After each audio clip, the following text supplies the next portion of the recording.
رضی اللہ عنہ قال رسول اللہ صلی اللہ علیہ وسلم اذا كان اول لیلة من شہر رمضان صفدت الشیاطین ومردت الجن وغلقت ابواب النار فلم يفتح منها باب وفتحت ابواب الجنة فلم يغلق منها باب وينادي منادي يا باغي الخير اقبل ويا باغي الشر اقصر ولله عتقاء من النار وذلك كل ليلة رواه الترمذي وابن ماجه ورواه احمد عن رجل وقال رسولنا الكريم صلى الله عليه وسلم قال الصيام والقرآن يشفعان للعبد يقول الصيام اے ربي إني منعته الطعام والشهوات بالنهار فشفعني فيه ويقول القرآن منعته النوم بالليل فشفعني فيه فيشفعان رواه البيهقي في شعب الإيمان صدق الله العظيم وصدق رسوله النبي الأمي الكريم إن الله وملائكته يصلون على النبي يا أيها الذين آمنوا صلوا عليه وسلموا تسليما اللهم صل على سيدنا محمد وعلى آله وأزواجه وأصحابه وأتباعه وبارك وسلم تسليما كثيرا كثيرا۔ محترم حاضرین، عزیز بزرگوں اور بھائیوں، آج 30 مارچ 2022 کا یہ آخری بدھ ہے۔ آج کے اس درس حدیث پاک میں جو شعبان المعظم کے بالکل اخیر پر منعقد ہونے کو ہے، آج کے اس درس حدیث پاک میں 2 چیزوں کے حوالے سے گفتگو ہوگی۔ ایک علم دین اور علم نبوت، اس کی کیا اہمیت ہے، اور دوسرا رمضان المبارک، اس ماہ مبارک کی رات اور دن کی گھڑیوں کی کیا اہمیت اور قدر ہے۔ یہ ماہ مبارک رمضان المبارک، اللہ تعالیٰ نے اس مہینے سے اس دین اور اس امت کا، اس نبوت محمدی کا آغاز فرمایا۔ اللہ کے پیغمبر پر جبرائیل امین اسی مہینے کی طاق راتوں میں سے 27ویں یا 24ویں رات کو اللہ جل شانہ نے نبوت محمدی کا اعلان فرمایا، اور نبوت محمدی کا اعلان نزول قرآن کے ساتھ ہوا۔ قرآن پاک کا نزول شروع ہوا، تو گویا رمضان المبارک اور نزول قرآن اور علم وحی اور اس امت کا یہ وجود اس ماہ مبارک میں اور اس کی طاق راتوں میں ہوا۔ اس لیے اللہ جل شانہ مسلمانوں کو ہر سال قرآن حکیم کی ان نسبتوں کو، اس کے اس تعلق کو اور اس کے اس رشتے کو قائم کرنے کا حکم دیتے کہ پوری دنیا کے مسلمان اپنی زندگی کا عظیم ترین محور اور مقصد قرآن حکیم کو بنائے۔ اس اعتبار سے اس امت کا معنوی وجود، اس امت کا علمی اور عملی وجود اور رمضان المبارک، یہ دونوں آپس میں جڑے ہوئے ہیں۔ اس لیے رمضان کا آغاز، اس امت کا آغاز، نبوت محمدی کا آغاز، قرآن حکیم کے نزول اور علم نبوت کا اظہار، وہ اللہ نے اسی مہینے میں رکھا ہے۔ تو اب اس مہینے کی یہ یاداشت، اس مہینے کی یہ یادیں اس امت کو اس کی ذمہ داریاں یاد دلاتی۔ اس لیے نبی اکرم سرور دو عالم صلی اللہ علیہ وسلم نے خود ہی اس ماہ مبارک کے حوالے سے کائناتوں میں جو تبدیلی رونما ہوتی ہے، انسانوں کے لیے جو نئے اثرات مرتب ہوتے ہیں، ان کا خود تذکرہ فرمایا۔ جس طرح یہ حدیث پاک آپ کے سامنے کتاب مشکات المصابیح کتاب الصوم صفحہ نمبر 173 سے یہ حدیث مبارکہ آپ کے سامنے پڑھی ہے، جس کے روایت کرنے والے حضرت ابو ہریرہ رضی اللہ تعالی عنہ ہیں۔ یہ رسول اللہ صلی اللہ علیہ وسلم کے جلیل القدر صحابہ میں سے ہیں کہ جنہوں نے علوم نبوت کی روایت کا کام، علم نبوت کی حفاظت کا کام، علم نبوت کو امت تک پہنچانے کا کام، انہوں نے عظیم ترین اس ڈیوٹی کو نبھایا اور اس ڈیوٹی کو سر انجام دیا۔ صحابہ کرام کی ہر جماعت نے اپنی اپنی ذمہ داریاں اور ڈیوٹیاں نبھائیں اللہ کے پیغمبر سے تعلق کی بنیاد پر۔ جو انہوں نے ذمہ داریاں محسوس کی، ان ذمہ داریوں کو نبھایا۔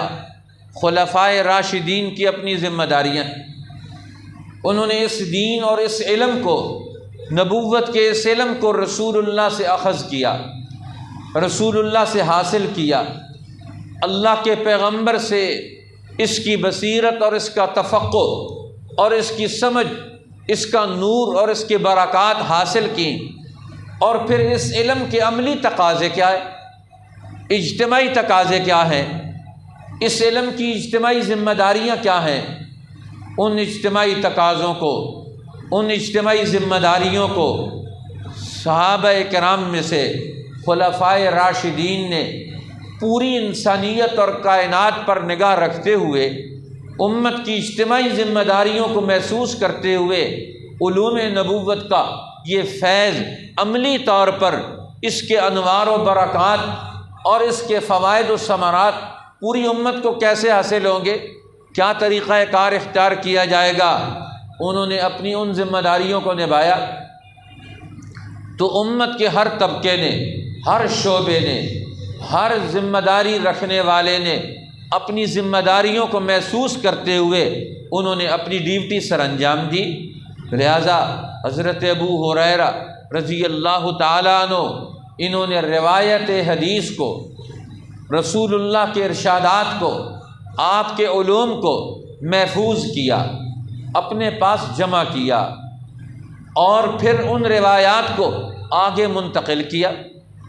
حضرت ابو ہریرہ رضی اللہ تعالیٰ عنہ نے آ کر شکایت کی، اللہ کے پیغمبر، میں آپ کے پاس آیا ہوں کہ میں آپ کی زندگی کے اندر جتنے دینی معمولات ہیں، میں ان سب معمولات کو سیکھ سکوں، حاصل کر سکوں، لہذا میں آپ کے پاس آیا ہوں، لیکن مجھے دو قسم کی مشکلات درپیش ہیں۔ دین کو حاصل کرنے میں مجھے دو قسم کی مشکلات درپیش ہے۔ ایک تو دنیا میں زندہ رہنے کے لیے دنیاوی ضرورتیں، کھانے کی ضرورت ہے، یہ انسان دنیا میں معاشی ضرورتیں اپنے ساتھ رکھتا ہے، اب میں آپ کے پاس رہوں تو مال کیسے کماؤں، مسجد نبوی میں رہوں تو کاروبار کیسے کروں، اور رسول اللہ کی خدمت میں رہوں تو کاروبار اور کھیتی باڑی کا وقت وہ کیسے نکالوں۔ تو اب میرے لیے بڑا مشکل مسئلہ بن گیا کہ یہاں مسجد نبوی میں قیام کرتا ہوں تو زندگی کی ضرورتوں کے مسائل ہیں، اور اگر باہر جاتا ہوں تو رسول اللہ کی مجلس کا علم اور فیض اس سے محرومی ہوتی ہے۔ لہٰذا ایک مسئلہ اور مشکل تو میری یہ حل ہو جائے، اور دوسرا کہ میں علم حاصل کرنا چاہتا ہوں لیکن میری جسمانی توانائیاں، میرا حافظہ، میرا دماغ وہ میرا ساتھ نہیں دیتا، لہٰذا میرا مسئلہ حل ہو جائے۔ رسول اللہ نے فرمایا ابو ہریرہ اپنی چادر پھیلاؤ۔ حضرت ابو ہریرہ نے اپنی چادر بچھائی، رسول اللہ کے سامنے چادر پھیلائی، اللہ کے پیغمبر نے فرمایا، دعا مانگی، اے اللہ ابو ہریرہ کے علم میں، اس کی دماغی صلاحیتوں میں، اس کی ذہنی اور عقلی قوتوں میں طاقت اور جلا عطا فرما۔ اب یہ دعا مانگی اور علامت کے طور پر فرمایا اس چادر کو لپیٹ لو۔ اب ابو ہریرہ نے وہ چادر لپیٹی اور اپنے سینے کے ساتھ لگا لی۔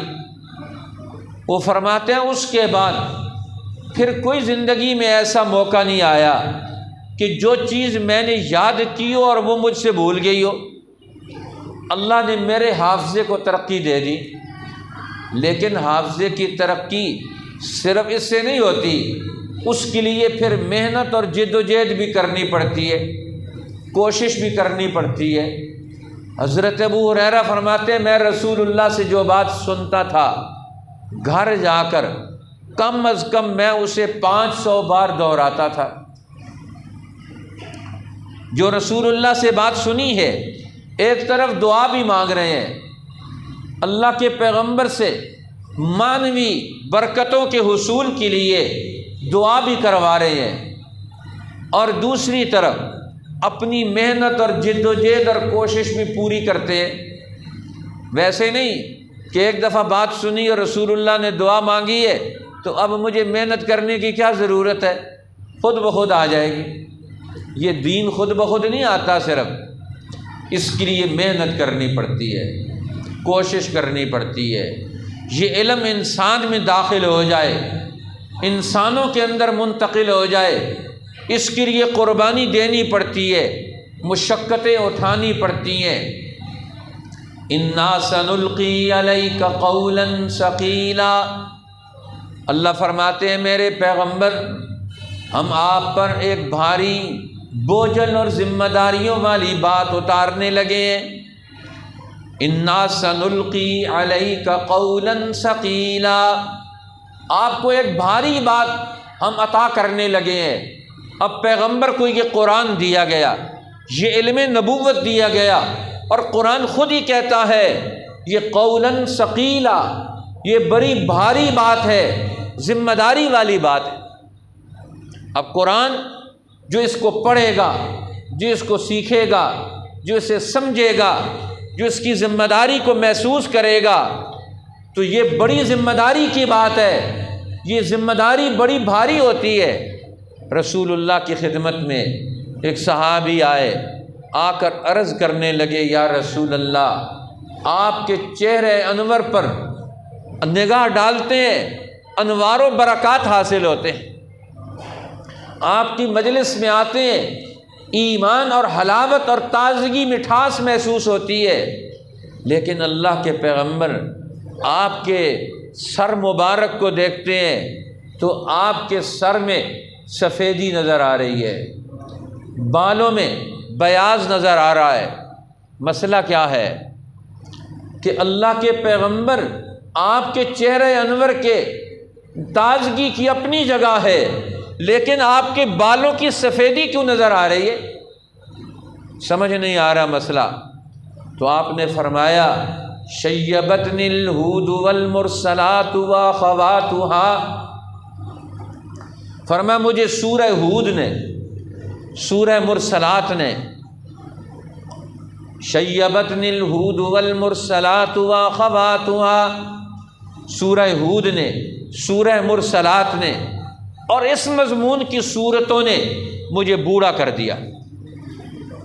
میری توانائیاں، میں جب ان پر غور کرتا ہوں، میں جب قرآن کی ان آیات کا مطالعہ کرتا ہوں، میں جب ان احکامات الہی پر غور و فکر کی نگاہ ڈالتا ہوں، یہ جو مجھے اس پیغام دیتی ہیں یہ آیات، جب میں اس پر غور و فکر کرتا ہوں، قرآن کی ان آیات نے، ان علوم نے، ان کے غور و فکر نے، ان آیات میں بتائی ہوئی ذمہ داریوں نے، اس غور و فکر نے مجھے بوڑھا کر دیا کہ میں اس پر غور و فکر کرتا ہوں تو میرے اندر سے توانائیاں وہ ڈھل رہی ہیں، اس کے لیے صرف ہو رہی ہیں، اس پر لگ رہی ہیں، مجھے انہوں نے بوڑھا کر دیا۔ اب سورہ ہود کے اندر کیا چیز تھی؟ قرآن حکیم کے احکامات ہیں۔ اللہ کے پیغمبر کو حکم ہوتا ہے وَلَا تَرْكَنُوا إِلَى الَّذِينَ ظَلَمُوا، ظالموں کی طرف جھکاؤ بھی مت اختیار کرو، ان کا تعاون کرنا، ان سے میل جول رکھنا، ان کی مدد کرنا، ان کا ساتھ چلنا، ان کا تعاون کرنا، ان کو پیسے دینا، فرمایا یہ تو بڑے دور کی بات ہے۔ اس امت پر قرآن کے نزول کے بعد عملی ذمہ داریوں میں سے ایک ذمہ داری یہ بھی قرآن سورہ ہود میں بیان کرتا ہے وَلَا تَرْكَنُوا إِلَى الَّذِينَ ظَلَمُوا، ظالموں کی طرف طبعی طور پر، دلی طور پر تھوڑا سا میلان اور رغبت کا اظہار بھی مت کرو، فَتَمَسَّكُمُ النَّارُ، تمہیں جہنم کی آگ چھو جائے گی۔ اب سورہ ہود میں کیا ہے؟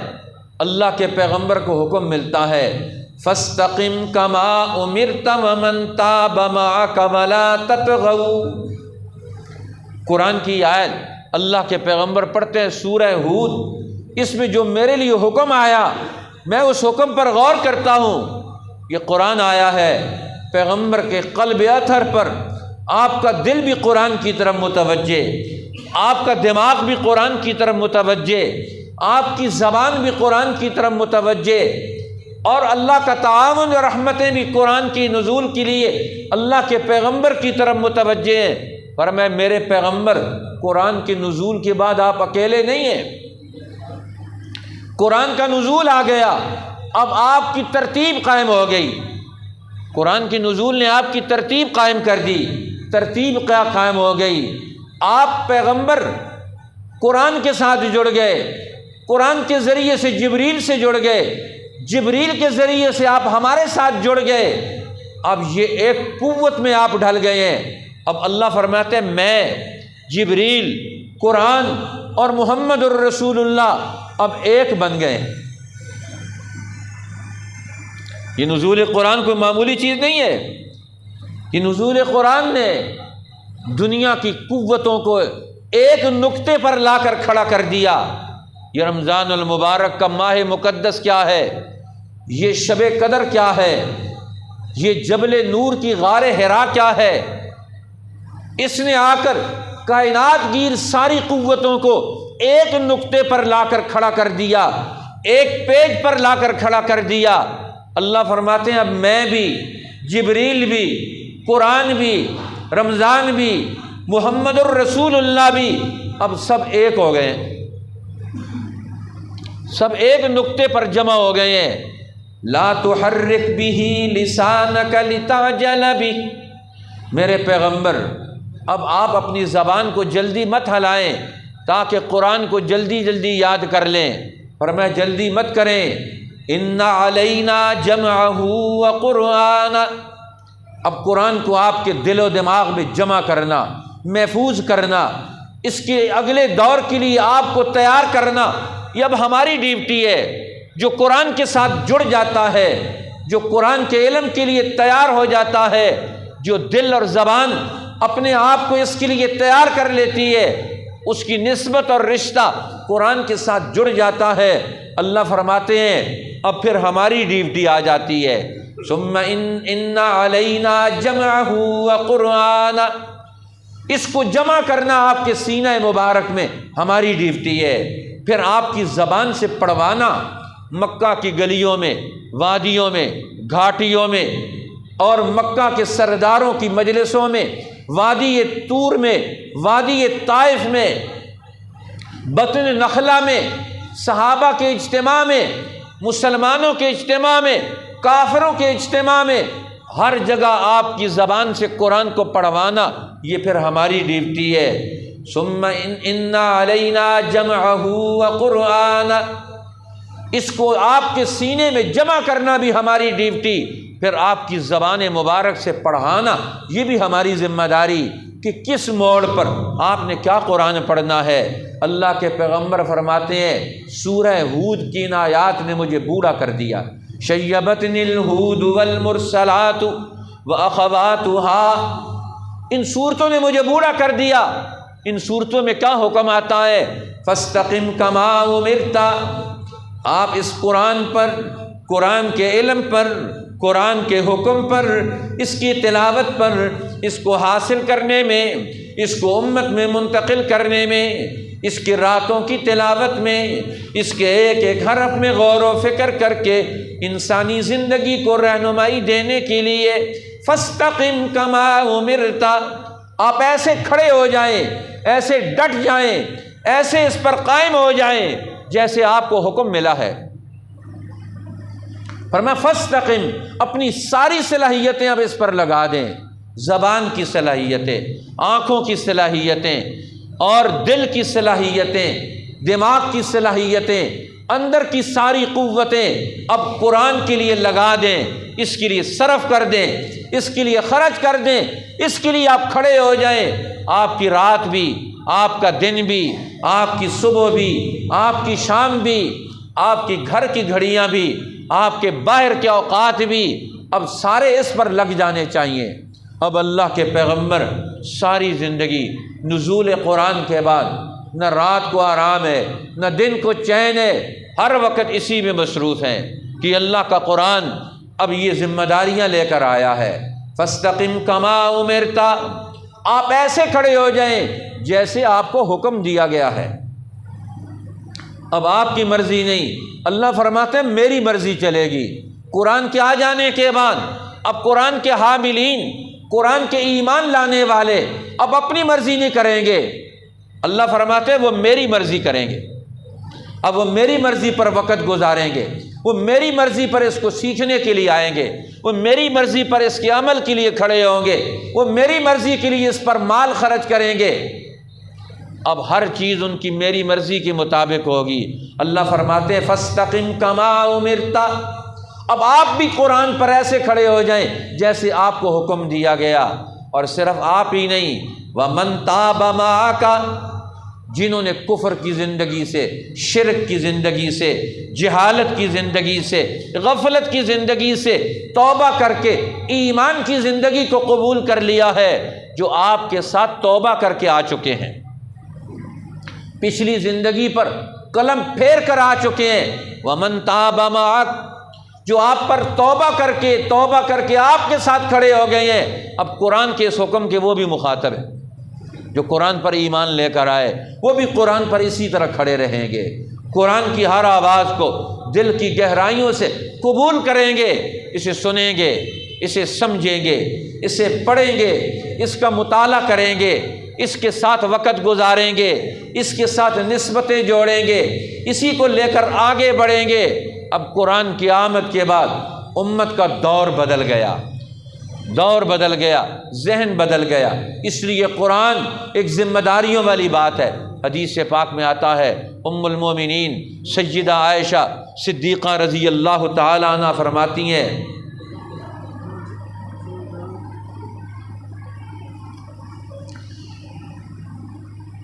کہ جب اللہ کے پیغمبر پر وحی کا نزول ہوتا سخت سردی کے دنوں میں، آپ کے چہرہ انور پر، پیشانی پر ایسے پسینہ آتا جس طرح سخت گرمی کے موسم میں کسی آدمی کو تپتی ہوئی دھوپ میں وہ چل رہا ہو تو اس کے پیشانی پر پسینہ آتا ہے۔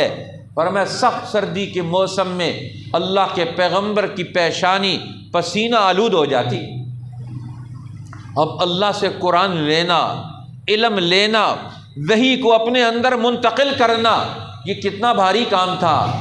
فرمایا لہو اشد، اللہ کے پیغمبر پر یہ نزول وحی کا یہ دور یہ اتنا سخت ہوتا تھا، اتنا سخت ہوتا تھا کہ انسان، عام انسان اس کا تصور نہیں کر سکتا۔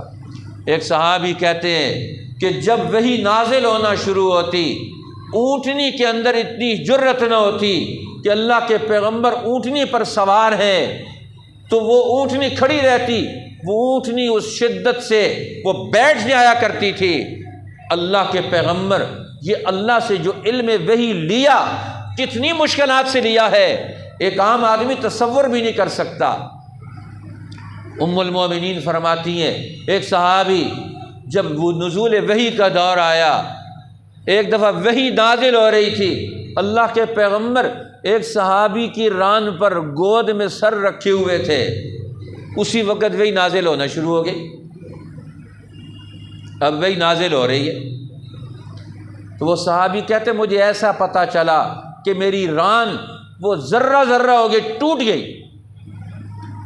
اب میری ران پر پیغمبر کا صرف دل، سر مبارک تھا، پورا جسم نہیں تھا۔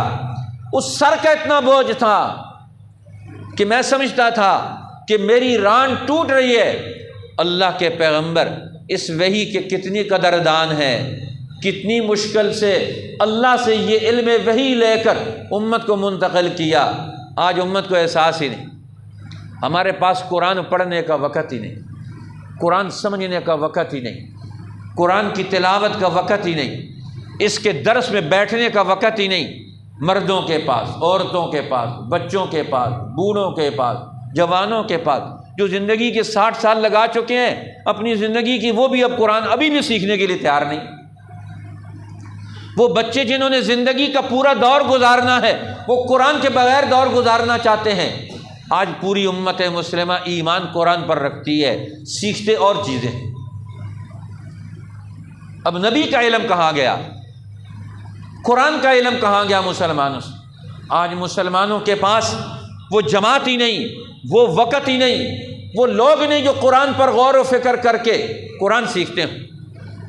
آج جو قرآن سیکھنے والے ہیں وہ قرآن کے نام پر اپنا فرقہ سیکھتے ہیں، قرآن نہیں سیکھتے۔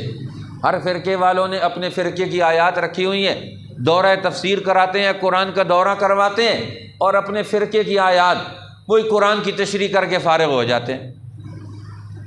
پورا قرآن کیا کہتا ہے اس کا مطالعہ نہیں کرنا چاہتے، پورا قرآن کیا سمجھانا چاہتا ہے وہ نہیں پڑھنا چاہتے۔ ہر ایک نے اپنے فرقے کی آیات رکھی ہوئی ہیں، قرآن سے وہ آیات لیتا ہے، قرآن سے وہی باتیں لیتا ہے۔ اب جو جس فرقے میں، جس جماعت کے اندر انہوں نے اپنی چیزیں تعین کی ہوئی ہیں، وہ قرآن کی وہ آیات پڑھ کر امت کو سنا کر فارغ ہو جاتے ہیں، باقی آیات قرآن کی نہیں سمجھتے، کہتے ہیں یہ قرآن ہی نہیں ہے۔ اللہ نے بنی اسرائیل کے زوال کا ایک سبب یہ بھی بیان کیا ہے، افتؤمنون ببعض الکتاب وتکفرون ببعض، کیا تم کتاب کے ایک حصے پر ایمان لاتے ہو اور قرآن کے دوسرے حصے کا تم انکار کرتے ہو؟ اب قرآن نماز کا حکم دیتا ہے، نماز پڑھتے ہیں، قرآن سود سے منع کرتا ہے، اس سے نہیں روکتے، قرآن جھوٹ سے منع کرتا ہے، اس سے نہیں روکتے، قرآن بازار میں کم تولنے سے منع کرتا ہے، اس سے نہیں روکتے، قرآن دنیا میں کاروبار رشوت پر کرنے سے منع کرتا ہے، حکمرانی ظلم کی منع کرتا ہے، اس سے نہیں روکتے۔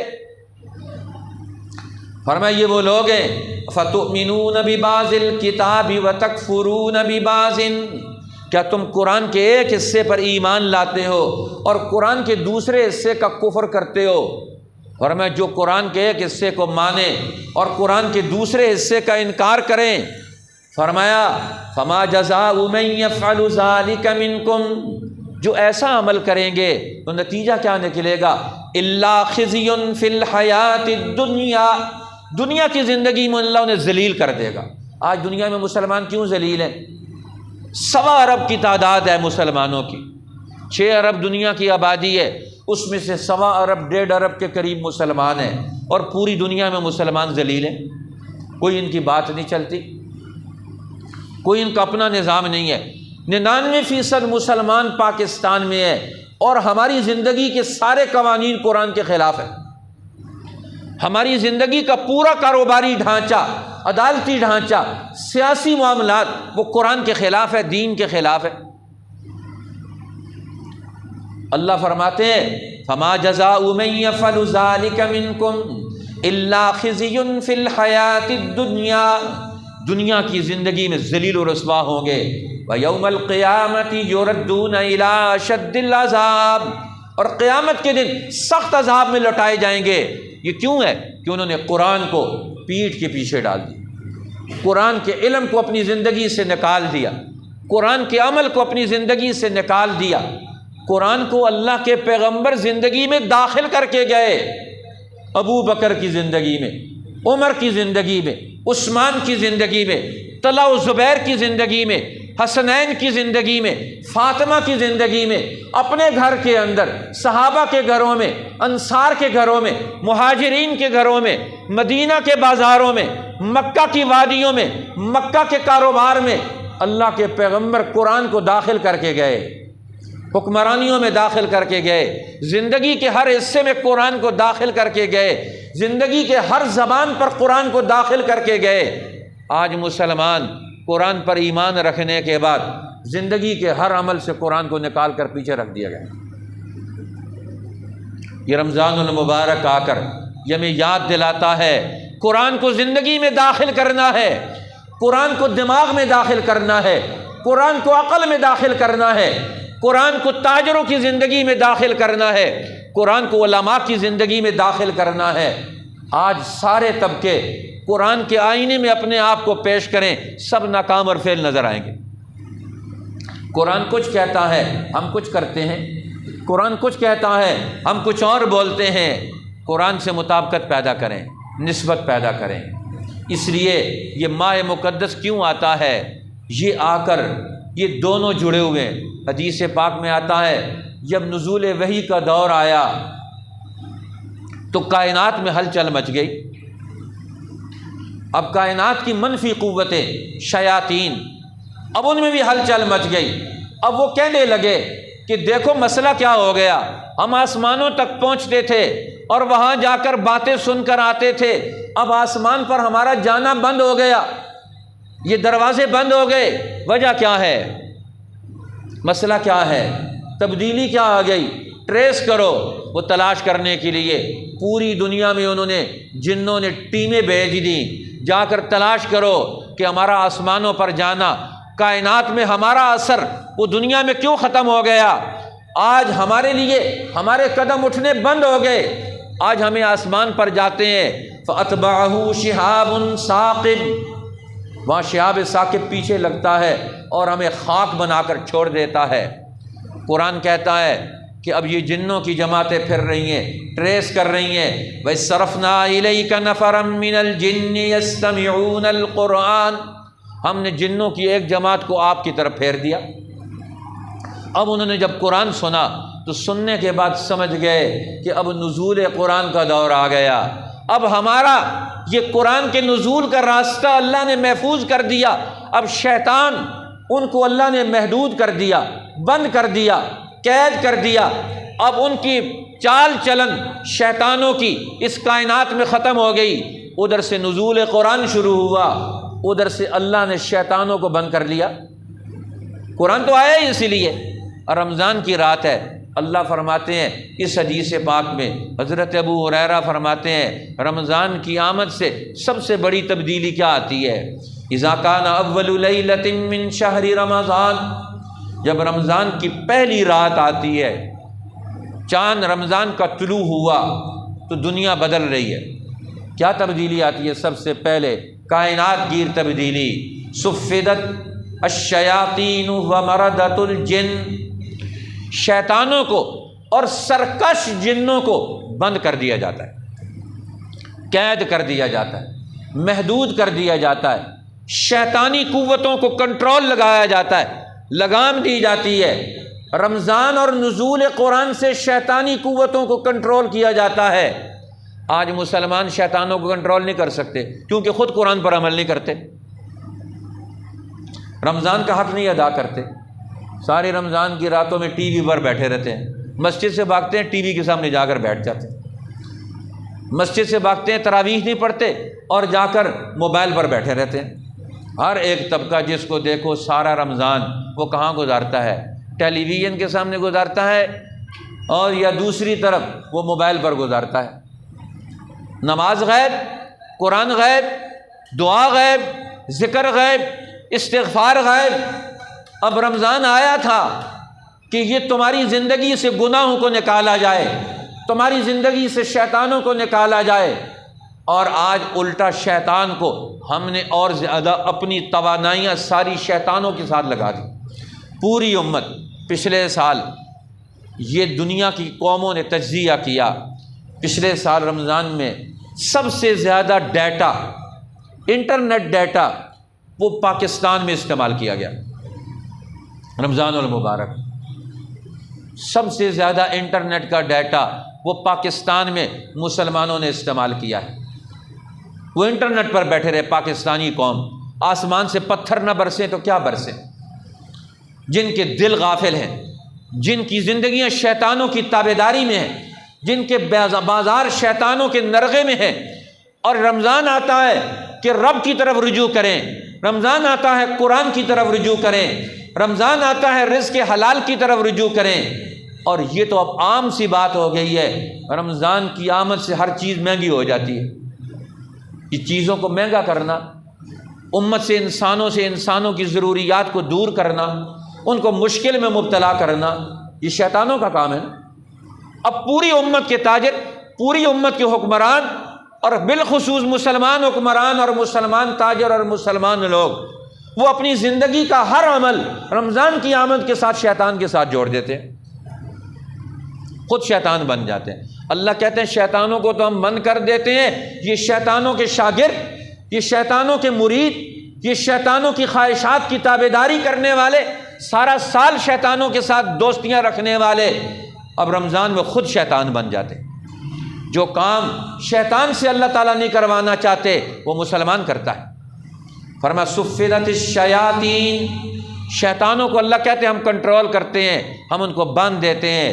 ومردۃ الجن، اور جنوں کے سرکش جن، ان کو بھی اللہ کہتے ہیں ہم ان کو باندھ دیتے ہیں، ان کو طوق پہنا دیتے ہیں، ان کو بیڑیاں ڈال دیتے ہیں کہ وہ امت محمدیہ کے مسلمانوں کو دنیا کے شیطان، جنوں کے شیطان، وہ انسانوں کے اوپر اپنا اثر طاری کر کے وہ ان کو قرآن سے، دین سے، انسانی زندگی کے اعمال سے دور نہ کر سکیں۔ اللہ فرماتے ہیں ہم تو اتنا کام کرتے ہیں ان شیطانوں کو، تمہارے اوپر کی ساری طاقتیں، قوتیں جو ان کی استعمال ہوتی ہیں ہم ان کو کنٹرول کر لیتے ہیں۔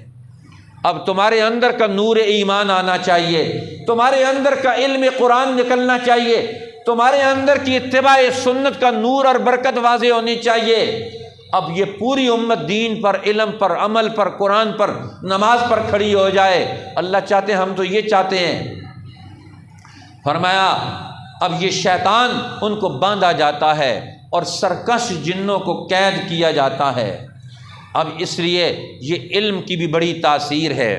حدیث پاک، قرآن پاک میں آتا ہے حضرت سلیمان علیہ السلام، ان کی صحبت میں بیٹھنے والا ایک ہدہد، اس کا ذہن بدل گیا۔ پیغمبر کی صحبت میں جو بیٹھتا ہے، پیغمبر کی مجلس میں، علم کی مجلس میں بیٹھتا ہے، اس کے سوچنے کا انداز بدل جاتا ہے۔ وہ اپنے معاشروں کا جائزہ لیتا ہے، کون صحیح اور کون غلط ہے۔ ہم صحیح کو صحیح نہیں کہہ سکتے، غلط کو غلط نہیں کہہ سکتے۔ آج قرآن کے ایمان سے، قرآن اور اس کے علم سے اور ایمان کے نور سے ہمارے اندر اتنی جرأت بھی نہیں مسلمانوں کے اندر کہ آج ہم برائی کو برائی کہیں، گناہ کو گناہ کہیں، گناہ کو گناہ سمجھیں۔ اب ہدہد سلیمان علیہ السلام اپنے لشکر کا معائنہ کرتے ہیں، ہر منزل پر پہنچنے کے بعد اپنے لوگوں پر نگاہ ڈالتے ہیں کہ کون کہاں کھڑا ہے، کس کے ساتھ رابطے میں ہے۔ آج پاکستان جو حکمران پریشان ہے کہ قومی اسمبلی میں بیٹھنے والے ممبران کے رابطے غلط ہو گئے ہیں، ہر پارٹی والے دوسرے پارٹی سے رابطے میں ہیں پیسوں کے لیے۔ جی سودے ہو رہے ہیں، سودا بازیاں ہو رہی ہیں۔ جس قوم کے حکمران سودا بازیوں میں ملوث ہوں، وہ قوم کا بیڑا غرق نہیں کریں گے تو کیا کریں گے؟ اب وہ اپنے اپنے نیچے والے سارے لوگوں پر نگاہ ڈالتے سلیمان علیہ السلام، ایک منزل پر پہنچ کر کون کون سے لوگ کیا کیا کر رہے ہیں، کہاں کیا ڈیوٹیاں سر انجام دے رہے ہیں، کس کس کے ساتھ رابطے میں ہے۔ وَتَفَقَّدَ الطَّيْرَ، اور پرندوں کی مجلس میں پہنچے، اس صف میں پہنچے سلیمان علیہ السلام، سب کا مطالعہ کر کے ان کا بھی تفحص کیا، غور کیا، ان کا مطالعہ کیا، اور میں ان کو بھی دیکھوں یہ کیا کر رہے ہیں۔ وَتَفَقَّدَ الطَّيْرَ فَقَالَ مَا لِيَ لَا أَرَى الْهُدْهُدَ، ہدہد نظر نہیں آ رہا، وہ کہاں چلا گیا، مجھے نظر نہیں آ رہا، یا وہ چھپا ہوا ہے، ام کان من الغائبین، کسی 5 سٹار میں ہے، کہاں بیٹھا ہوا ہے، کسی نے اس کو پکڑا ہوا ہے، غائب کیا ہوا ہے، ہدہد کہاں چلا گیا جی، کس پارٹی نے اسے گرفتار کر لیا، کیا کہاں کس کو ووٹ دلوانا ہے اس سے،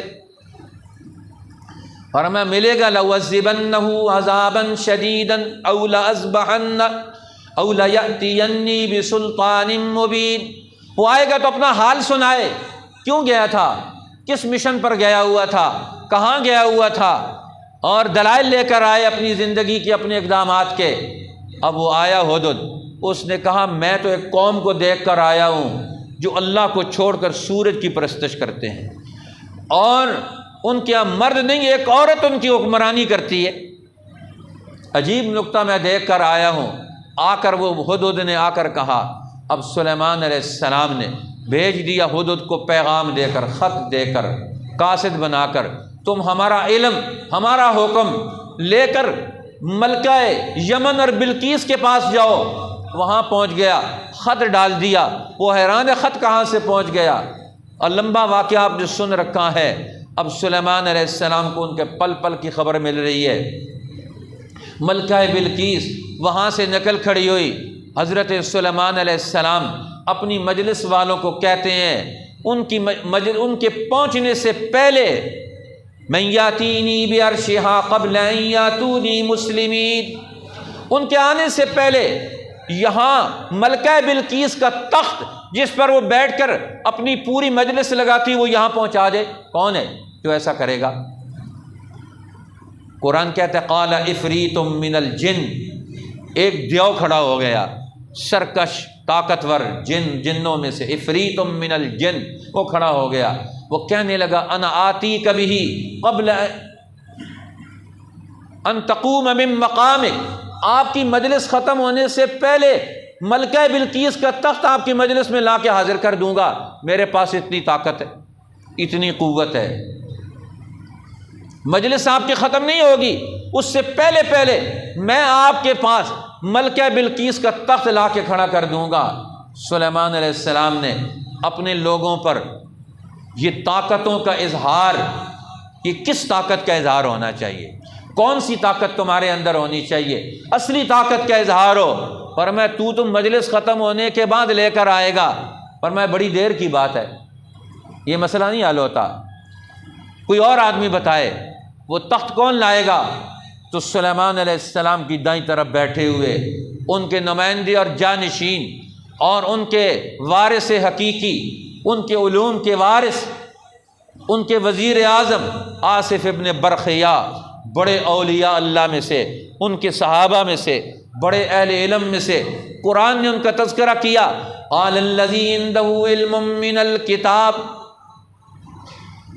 فرمایا سلیمان علیہ السلام کی دائیں طرف بیٹھی ہوئی وہ شخصیت جس کے پاس تورات اور زبور کا علم تھا، اس نے کہا یہ کوئی مسئلہ ہے، یہ علم دنیا کے مسائل حل کرنے کے لیے آیا، قرآن کا علم جب یہ سینوں میں اترتا ہے، جب دماغ میں اترتا ہے، جب یہ اخلاق بن کر اور عمل بن کر اعضاء اور جوارح سے نکلتا ہے، یہ زندگی کا رہنما علم بنتا ہے۔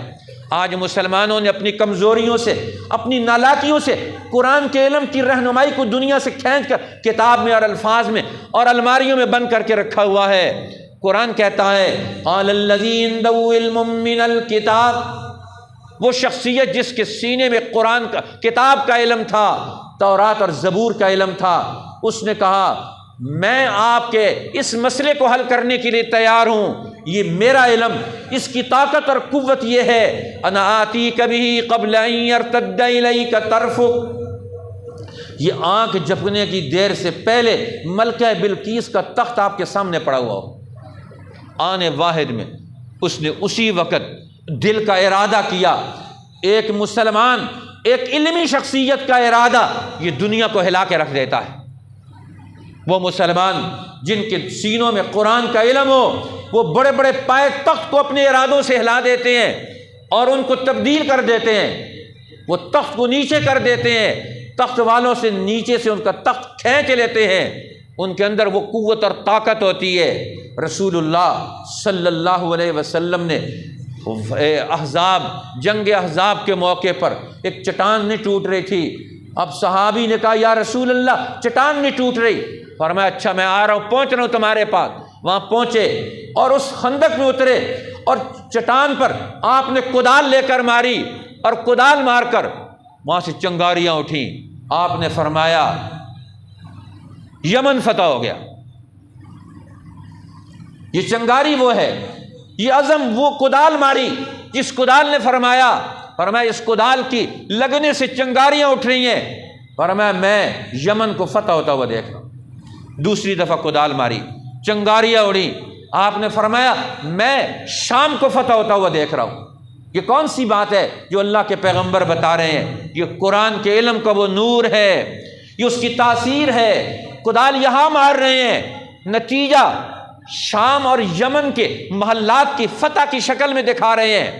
تیسری دفعہ کدال ماری اور وہاں سے چنگاریاں اڑی، فرمایا میں دیکھ رہا ہوں یہاں سے کیا چیز فتح ہو رہی ہے۔ فرمایا کسرا ایران کا محل، وہ قصر ابیض، فرمایا میں دیکھ رہا ہوں وہ فتح ہو گیا۔ آصف ابن برخیا سلیمان علیہ السلام کی دائیں طرف بیٹھے ہوئے، قال الذی عنده علم من الکتاب، کتاب کا علم رکھنے والا، اور میں آتی کبھی قبل ان یرتد الیک طرفک، آپ کے سامنے پلک جھپنے کی دیر میں میں اس کے تخت کو آپ کے سامنے حاضر کر سکتا ہوں۔ جب تخت سامنے پڑا ہوا دیکھا سلیمان علیہ السلام نے فوراً کیا اٹھے، ھذا من فضل ربی، یہ میرے رب کا فضل ہے۔ آج تو حرام کا مال کما کر کوٹھی بنا کر اس کے اوپر ھذا من فضل ربی لکھ دیتے ہیں۔ سلیمان علیہ السلام کہتے ہیں یہ فضل رب ہے کہ یہ کتاب کا علم سینوں میں، دماغوں میں منتقل ہو کر یہ دنیا میں اپنی تاثیر دکھا رہا ہے۔ سلیمان علیہ السلام کے ذریعے سے تورات اور زبور کا علم دنیا میں نتائج دے رہا ہے۔ ھذا من فضل ربی، یہ میرے رب کا فضل ہے۔ دیکھو محمد الرسول اللہ پر نازل ہونے والا قرآن، اس کی تاثیر نے دنیا کا رخ کیسے بدل دیا۔ ایک ایک آدمی جدھر جاتا ہے قوموں کے حالات بدل ڈالتا ہے، لوگوں کا مزاج بدل دیتا ہے، ان کے ترازو کے تولنے کے انداز بدل دیتا ہے۔ ایک ایک صحابی جہاں گیا اس نے قوموں کے رخ بدل دیے، ان کے بازار بدل دیے، ان کے حالات بدل دیے۔ یہ کس چیز نے بدلے ہیں؟ یہ قرآن کی تاثیر نے بدلے ہیں، جو انہوں نے رسول اللہ سے قرآن سیکھا تھا۔ اس لیے حضور فرماتے ہیں کہ اللہ رمضان کی آمد سے شیطانوں کی قوتوں کو مغلوب کر دیتا ہے، ان کی طاقت کو چھین لیتا ہے۔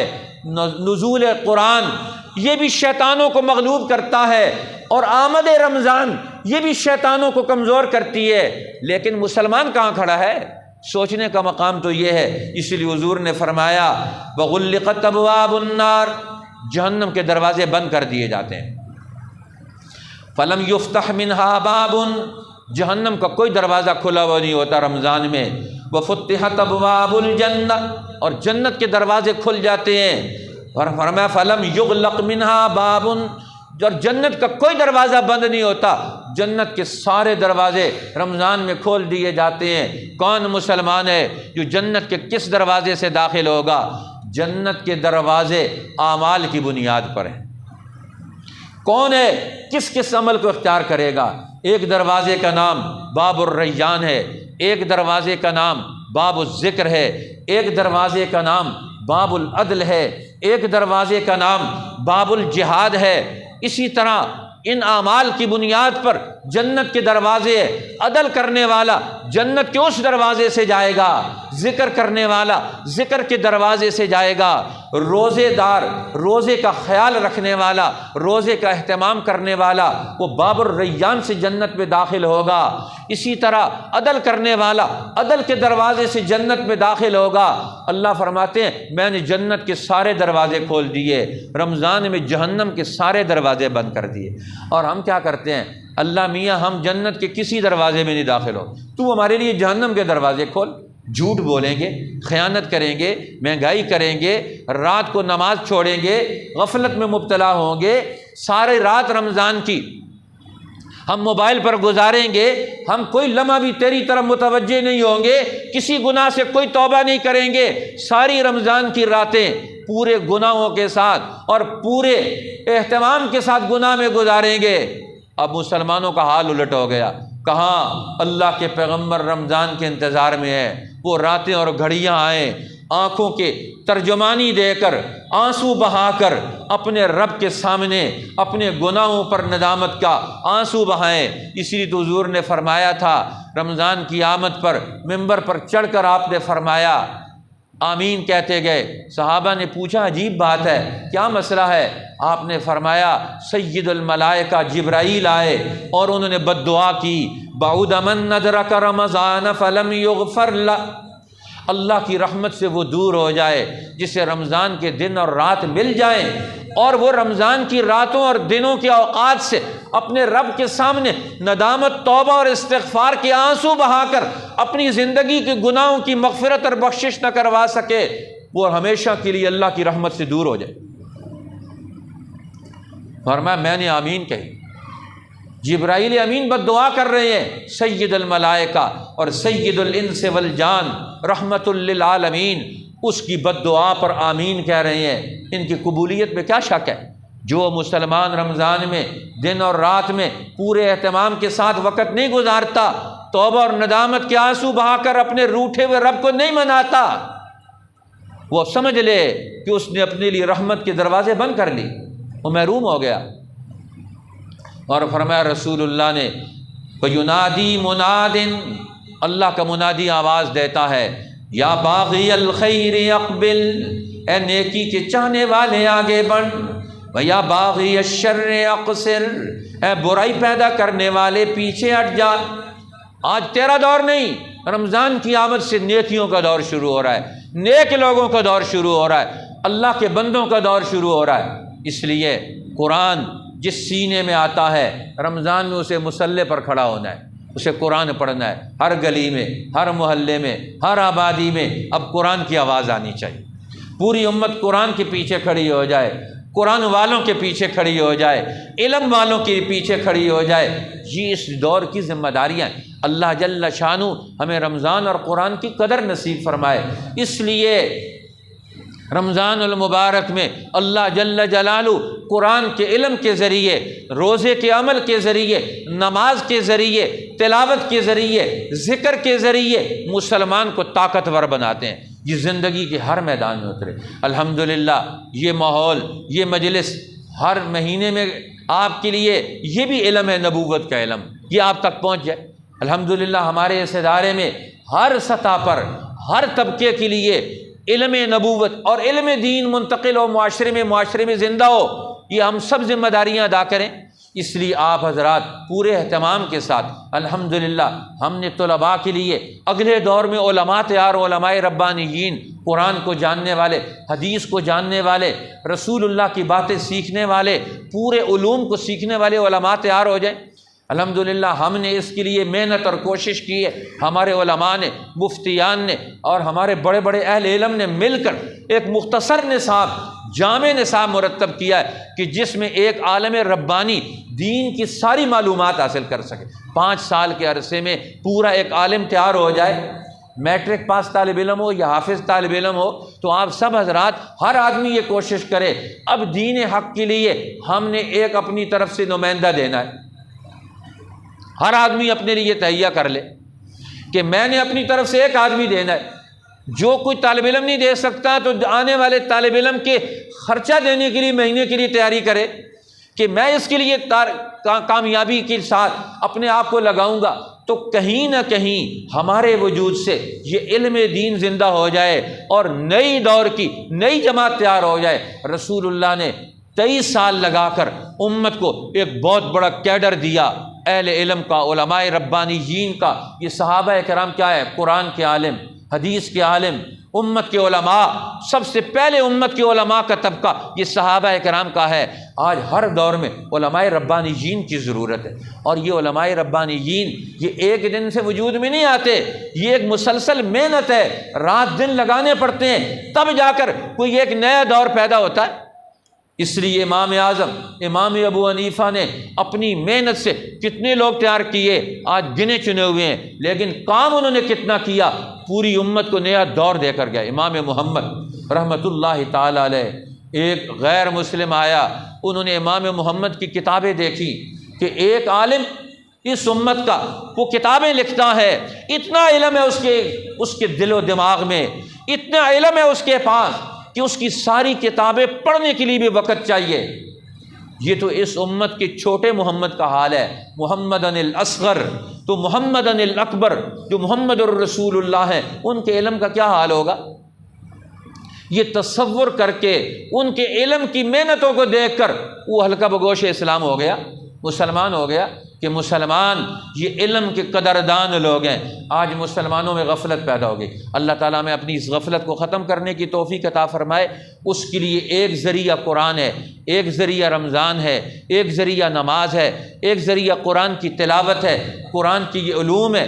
اس لیے یہ ساری چیزیں ہماری زندگی میں آنی چاہیے۔ اب ہمیں اپنے علماء سے پوچھ کر پورا رمضان گزارنا چاہیے۔ رمضان کیسے گزاریں؟ اس لیے تو پہلے دور میں تو لوگ خانقاہوں میں جا کر رمضان گزارتے تھے، اولیاء اللہ کی نگرانی میں، تاکہ پورا رمضان پورے اہتمام کے ساتھ گزرے، نمازیں اہتمام کے ساتھ ہوں، تکبیر اولیٰ کے ساتھ ہوں، تو تہجد کا اہتمام ہو، تراویح کا اہتمام ہو، دیگر نوافل کا اہتمام ہو، رزق حلال کا اہتمام ہو، اور اس رزق حلال پر افطار کرانے کا اہتمام ہو۔ اللہ ہمیں ان ساری نسبتوں کو حاصل کرنے کی توفیق عطا فرمائے۔ وآخر دعوانا ان الحمد للہ رب العالمین۔